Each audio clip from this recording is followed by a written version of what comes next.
નમસ્કાર, આપ જોઈ રહ્યા છો નેશન પ્લસ ન્યૂઝ. હું છું આપની સાથે હિતલ ભગત.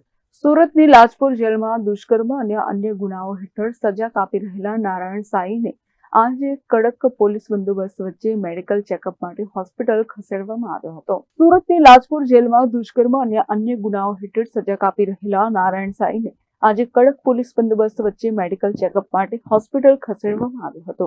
દુષ્કર્મના કેસમાં લાજપોર જેલમાં આજીવન કેદની સજા ભોગવી રહેલા આસારામના પુત્ર નારાયણ સાંઈને આજે સવારે સુરતની નવી સિવિલ હોસ્પિટલ ખાતે લાવવામાં આવ્યો, જેમાં માથે મફલર બાંધ્યું હોવાથી પહેલાના રંગમાં ફરી દેખાતો હોય એવા દ્રશ્યો સર્જાયા હતા.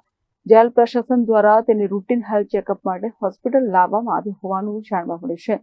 જો કે તેને હાથકડી પહેરાવવામાં આવી ન હતી. નારાયણ સાંઈને જેલમાંથી બહાર કાઢતી વખતે અને હોસ્પિટલ પરિસરમાં લાવતી વખતે પોલીસ દ્વારા સુરક્ષાના સખત ઇંતજામ કરવામાં આવ્યા હતા. કોઈ પણ અનિશ્ચય ઘટના ન બને તે માટે પોલીસના ઉચ્ચ અધિકારીઓ સહિતનો કાફલો તેની સાથે તહેનાત રાખવામાં આવ્યો હતો. સિવિલ હોસ્પિટલના સ્પેશિયલ વોર્ડ અને ઓપીડી વિસ્તારમાં પણ લોકોની ભીડને કાબૂમાં રાખવા માટે પોલીસ બંદોબસ્ત ગોઠવી દેવાયો હતો. Bureau report nation plus news Surat.